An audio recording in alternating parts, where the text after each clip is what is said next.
Today is often on this weekend, I like to say something about Dr. Martin Luther King. I don't always like to celebrate national holidays here in church because we as Christians kind of go by a different calendar, and we have really special holidays that we celebrate.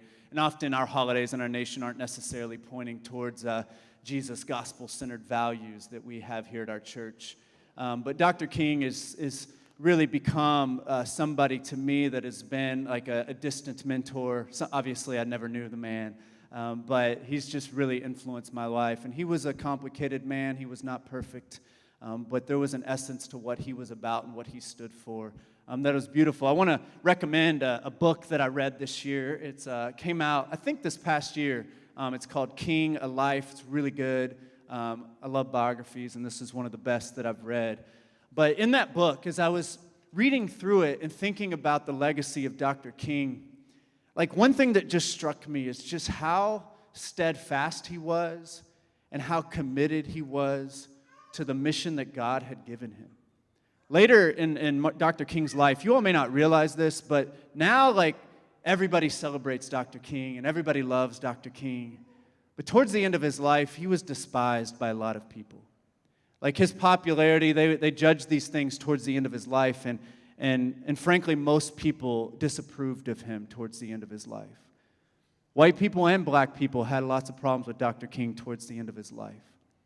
Many people just thought he was going too far. There was a point where he started talking about the Vietnam War a lot because he recognized that if he's going to talk about peace here at home, if he's going to talk about taking care of people here in America, then he also has to be concerned about people on the opposite ends of the world. If he's going to talk about the violence that we do to one another, then he needed to talk about the violence that is inflicted by this nation on other nations. And so he started to go really hard on the Vietnam War. And a lot of people within his own circles told him he needed to stop doing that.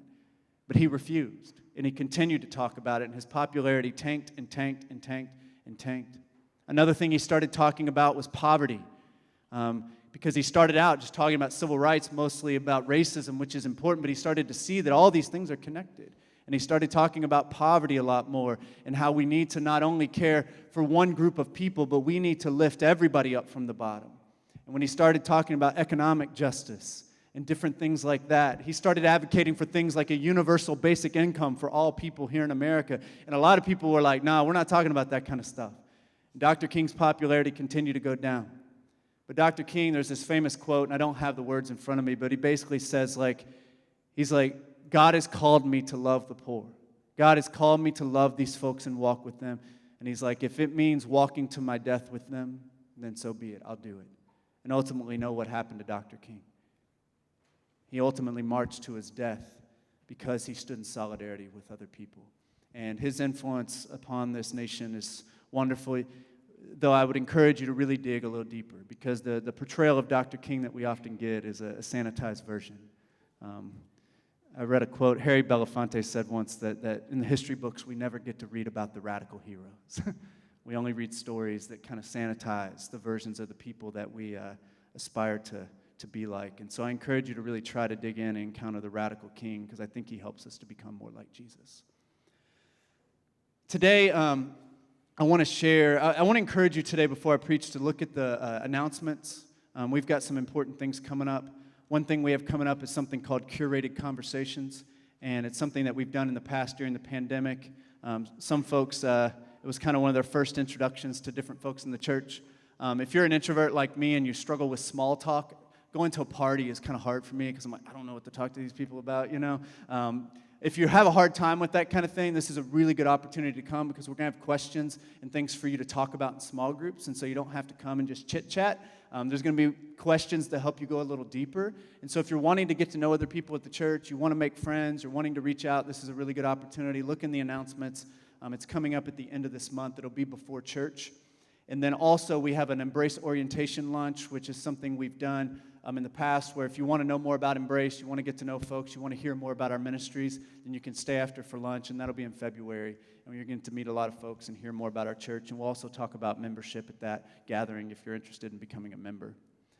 So this morning, what I want to do for my sermon is I'm going to introduce something new. For the past few years, I have said something very similar at the beginning of the year, and I'm going to say it again this year because I feel compelled to say it. 2024 is going to be a really hard year. Do you all agree with me that this year is probably going to be a tough year? We've got a lot of things coming this year that are going to be challenging. We have a lot of challenges that we're facing as a nation, as a community, as a church, as a denomination. There's a lot that's going to happen this year that is going to bring lots and lots of challenges into our lives. As Rick reminded us last year, storms will come. We're going to get hit by literal storms. That's going to happen. But there's also going to be some severe storms of life that are going to have the potential to leave us feeling rattled and broken. And how are we going to navigate the chaos of this new year? How are we going to stay grounded? How are we going to spread love and light as the darkness overwhelms us? How are we going to make tough decisions and stay committed to each other through uncertainty and discomfort? You know, the scriptures talk a lot, or they talk in the New Testament about putting the armor of God on, and I've always thought that's kind of interesting imagery. And I don't always love like the battle imagery, but life does feel like a battle sometimes, right? And so it talks about putting the armor of God on so that we can be fortified and grounded and strong. And one way at Embrace we try to stay fortified and grounded is through studying the Scriptures, to getting out our Bibles and reading it and studying it and engaging God through these sacred Scriptures. A few years ago, we spent a good amount of time in the Gospel of Mark. And through that sermon series, I grew to love the Gospel of Mark even more than I did before. It's become one of my favorite books in the Bible. And so what we're going to do this year is we're going to revisit Mark again for the first part of the year, and we're going to do that all the way up until Easter. And then after Easter, we're actually going to spend the rest of the year in one book of the Bible. We're going to be in the book of Acts after that. And I haven't studied the book of Acts in a long time, and I'm really excited about it. So we're going to spend 34 weeks in the book of Acts. So we got Mark and Acts this year, and I'm really excited. So the Gospel of Mark is a book I really love. In seminary, it was the first book I encountered when I was doing like Bible study in seminary. I took a class with a professor named Dr. Joe Donjel, and it was an inductive Bible study class. And through that class on Mark, I just grew to like love the Bible so much more. He helped bring the Scriptures alive to me in a way that no other professor had ever done. I remember our first assignment we had in the class. He said, I want you to go home, get out your Bible, and read the Gospel of Mark aloud in one sitting from start to finish. There's like 16 chapters. It is the shortest gospel in the Bible, so it wasn't super long. But it took a couple hours to get through it, and we had to read it aloud in one sitting, and he said, I want you to do it 2 times. And it was really cool to like read it all and kind of hear myself reading it and see kind of how the whole story unfolds. And if you have time during this series, I encourage you all to do that yourselves. You can get in a small group. If you're in a small group, y'all can decide, let's take one meeting. We're just going to take turns and read a chapter and go through the whole Gospel of Mark aloud. I think it would be really beneficial for you all. But the good thing is it is the shortest gospel in the Bible. Mark is very concise in the way he talks about Jesus' life, and it's a wonderful, I think, gospel for us to engage. Mark is all about action. You could say the Gospel of John, there's a lot of dialogue, there's a lot of like heady kind of teaching and deep spiritual teaching and stuff. The Gospel of Mark doesn't have much of that at all. It's like about action. It's like Jesus going from one thing to another. His actions, the disciples, other folks. So maybe that's one reason I like it, because it's fast moving. It's easy to kind of get through. And so I recommend Mark to folks as like a good starting point. If you're like, I want to read the Bible, like start with Mark. You'll get through it. It's not too hard. And you just pay attention to what happens in this story. So we're going to be in Mark until Easter. We're going to dig in a little more each week, uncovering kind of more meaning and context and purpose. Mark is a wonderful gospel, I think, for us to study today in this unprecedented time we're living in. And so are y'all ready to kind of go on a journey in Mark together? Should be fun. So one thing we need to remember when we read a story like this one is there's 2 worlds represented in the story. And Tom, you can throw this one on the screen. First is the world that Mark narrates about Jesus, and also the world in which Mark lived. Let me explain what I mean. So Mark's going to tell stories, and that's like about Jesus and when he lived, which was, around AD 30. However, Mark probably didn't write his gospel until around AD 65, AD 70, somewhere around that time. And so Mark was writing this story about 30 years or more after it all happened. So you have what happened during Jesus' time, but also when Mark wrote this story, there were things going on in his community that propelled him to want to put this story into writing. So I want to focus just a little bit about Mark's world. Mark wrote this around AD 66 to AD 70, and it was during a Jewish uprising and then kind of an intense Roman backlash. So you can imagine this marginal group of Jews, if they're going to rise up against the Roman Empire violently, then there's going to be a mighty backlash by the Roman government. And so Jesus had died many years earlier. There were stories of Jesus being told through this oral tradition, and for some reason, Mark decided he wanted to cement these stories in writing. One of the best questions you can ask when you read the Bible and want to understand it is, why did the author decide to write this story down? Why did the author decide to write this down? Because they didn't write many stories down during that time. Because paper, it was hard to come by. They didn't have printing presses like we do. A lot of people couldn't read, and so they told stories aloud. But why did Mark decide he needed to get it down in writing? In Mark's world, there was intense division and conflict and violence between the Jewish people and the Romans. Many competing factions of Jews were actually trying to vie for power in that area to try to be on top. There were also stirrings of uprising and revolution against the Romans. There were these bandits that were very common throughout the land. They were kind of like Robin Hood types who would go and kind of rob from the wealthy to try to help disseminate among the poor. There were people like the Jewish Sicarii, which were apparently really good with knives, and they were warriors, and they would actually go around and assassinate people in crowds, and no one would even realize it's happening. And there was this violent resistance. There was a lot of paranoia in the land. So during this tumultuous time, there were traveling preachers who would go around the land, and they would share stories about Jesus. And perhaps they would even adjust these stories to kind of fit their particular political outlook, to kind of uphold whatever agenda they might have had. So in these confusing and chaotic times, Mark decided he needed to get this story written down in writing. Perhaps Mark heard these kind of oral traditions that were going around, and Mark's like, hey, we need to document this story. We need to preserve these stories of Jesus. They're just too important. Like I said, not many people wrote down stories like this. It was expensive. It was not easily accessible among the common people who couldn't read, but Mark wrote it down anyway. And when he wrote it down, he wrote it not just to preserve it, but I believe Mark wanted this story to challenge and teach people in his own context for generations to come, because he wanted folks to figure out how they can follow Jesus in their current context. Not just for people then, but for us even today. And so here's what I believe in Mark's purpose for writing this down. Tom, you can put this up there. It's specific and simple. Inspire and teach people how to follow Jesus. I believe this was what Mark wanted to do with this gospel. He wanted people to know how to follow the way of Jesus. He's not so concerned with heady thoughts or wise sayings on church doctrine or pontificating on what the cross means. There's a time and place for that, but not in Mark's gospel. It is about the way a person lives their life. He wanted to challenge people to be radical disciples of Jesus in their day-to-day lives. Scholar Ched Myers has appropriately given a subtitle to Mark. Tom, you can put this one up. A manifesto for Christian discipleship is what he calls it.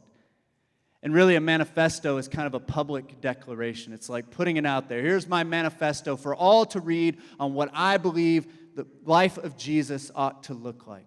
If you want to know how to follow Jesus in a world of lies and confusion and violence and propaganda and oppression and domination, read the story of Mark.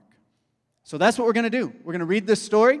We're going to study this story. We're going to look at the world of Mark so that we can better understand how we can become better disciples and how we can follow Jesus today. Now, I want to offer in this introduction 3 distinct kind of subplots in Mark that we're going to see come up over and over again. You have the overarching narrative of Jesus' life, but there's 3 things that keep coming up over and over and over again in Mark, and it'll help us understand better how to make sense of this book. So the first one is Jesus' creation of a new community. He created this new community of people by calling disciples. If If you know the story of Jesus, he goes and he says, hey, come follow me. And then the disciples come follow him. And he creates this tight-knit of community of people who were his disciples and followers. And there were many others than just the 12 who were followers of Jesus.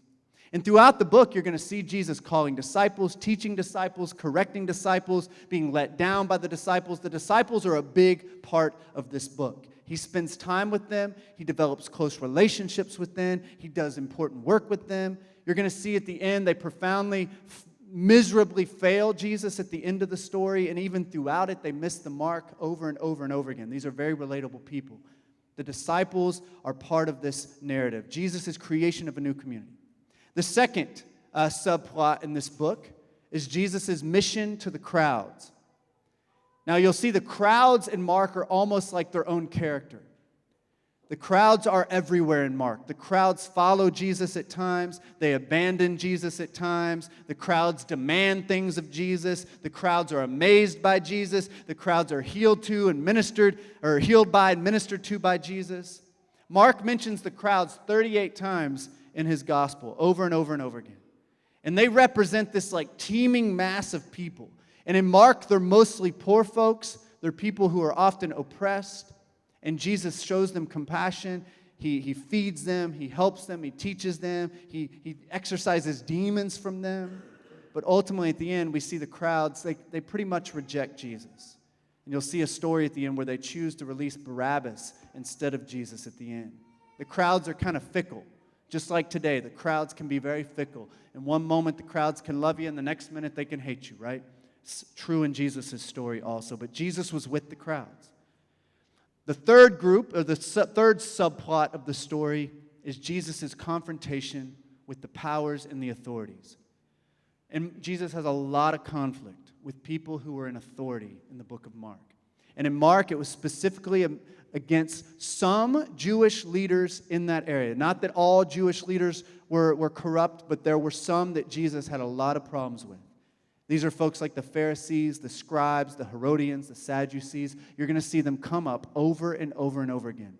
And you're going to see these religious and political leaders consistently oppressing lots of folks while taking care of the elite few. And Jesus had a lot of conflicts with them throughout the gospel. There's a lot of conflict and confrontation. Mark is not like a book where everybody just gets along. Jesus has a lot of conflict with people. And it's mostly with the people who are in authority who were hurting others. So we have stories of Jesus' intimate relationship with his disciples, his mission to the crowds, and his conflict with the authorities. So remember this, disciples, crowds, authorities. It's going to come up over and over and over again. Disciples and crowds and authorities. And it'll help us understand what we're dealing with when we get into all these stories in Mark.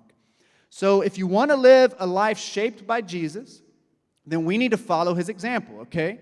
And so if we're going to follow his example, we need these aspects in our lives also, I believe, if we're going to discern how to live like him. And so I want to offer up 3 questions that this guy, Reverend Sam Wells, that I'm going to borrow from him, that are going to help us think through how we can engage these 3 different things in our own lives. So like Jesus first, I believe we need to be part of a group of disciples. Like those first disciples, I believe we are called to diverse, intimate relationships of trust, accountability, sharing, and shared mission. Now, this is often hard to find, but I think many of us, we may have friends that we hang out with and spend time with, but are we in close relationship with other disciples of Jesus who are seeking to follow Christ, who take the relationship to Jesus seriously, who are wanting to follow after Christ in their day-to-day lives? I remember in my teens and early 20s, I had this thought. I was like, all my friends and I do when we're together is just goof off and make fun of each other and play. We don't do anything else. There's nothing deep here, and I was really longing for something more, right? And I wonder, do you have close relationships with other serious-minded disciples who are seeking to follow God in their day-to-day lives? Perhaps many of our issues right now are because so many church people don't have accountable close relationships with other serious-minded Christians. So ask yourself the question, am I part of a group of disciples in any meaningful sense? Am I part of a group of disciples? The second thing, Like Jesus, we need to be with the crowds by building friendships across boundaries, especially, I believe, with the poor, with people who are pushed to the margins, with people who are experiencing oppression. Jesus intentionally built relationships with people and reached out to people who were different than him. And he particularly reached out to folks who were often pushed to the margins. Like Jesus' time, we have clear boundaries in our culture about who we ought to be around and who we ought to spend time with. Many people, I think, lack empathy and compassion for others because they have no relationships with people who are different than them. They don't have those relationships across boundaries and difference. There's power in proximity. There's power in being close. And embrace, a cool thing about our church is we've been able, historically, over the years, to be able to provide space for those kinds of friendships and relationships to form. And all churches ought to be those kinds of places. Often we find our churches just being a bunch of people who are all the same. And I don't believe that's what Jesus has called us to. So ask yourself this question: do I have friendships with people very different from myself? And am I allowing those friendships to change me? So are you connected to a group of disciples in any meaningful sense? And then also, do you have friendships with people who are very different from you and allowing those friendships to change you?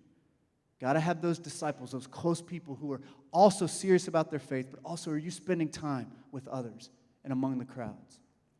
Finally, like Jesus, we need to confront the oppressive powers and authorities of our day. There are new versions today of the corrupt Pharisees and scribes and Herodians and Sadducees in our own context now. There are authorities and powers who lie to us with myths of domination and use their power to hurt others and to keep people in bondage. And sadly, the local church has even been an oppressive power at times.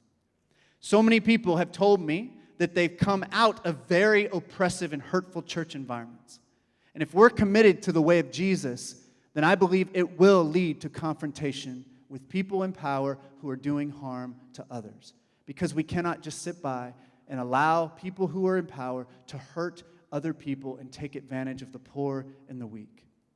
Dr. Martin Luther King, who we've been talking about this morning just a little bit, and all the folks who were part of the freedom movement are a testimony to that. They lived this out in such extreme ways, where it actually ended up that many of them even lost their lives because they were willing to stand up for those who were hurting. So when we take stock of our relationship to the powerful, we need to ask ourselves, does the shape of my life reflect my longing to see God set people free, and do I challenge those who are keeping others in slavery? So we need to rediscover, I believe, the roots of our faith, which is the story of Jesus of Nazareth. When we go back to the root, we're going to encounter the radical Jesus. And when I say radical, don't be afraid of that word. To be radical means to the root of things, to the essence of things. So we're trying to get to the root and the essence of the beginnings of all of this, which is Jesus. And we can follow Jesus' example of building those accountable, mission-focused community who has friendships with the poor, challenging the powerful, and I believe that can lead to deeper discipleship if we're willing to follow him along his way. When Jesus called those first disciples, he was inviting them not to follow a list of rules or to believe a certain things. He was inviting them on an adventure, a discipleship adventure of leaving behind the old way of death and bondage and walking to a new way of life and freedom. And I believe we are still receiving that invitation from Jesus today. And so I want y'all to remember those as we go through this series. The disciples, the crowds, and the authorities. And think about your own life. Do you have that intimate group of disciples that you're connected to, even if it's just one person who you can say, we're both serious about this and we're going to help one another in our faith? Are you among the crowds? Are you building relationships across boundaries with people who are different than you, particularly people who are being oppressed and hurt by the authorities? And finally, what's your relationship to the powerful? Do you have the courage to stand up and push against those things that are wrong? Are you willing to stand up and say, hey, these people are being hurt and it's not okay, and I'm going to do what I can to help those who are struggling? Mark's gospel spoke words of hope and challenge to its original audience of new struggling Christians, and I still think it's speaking to us today.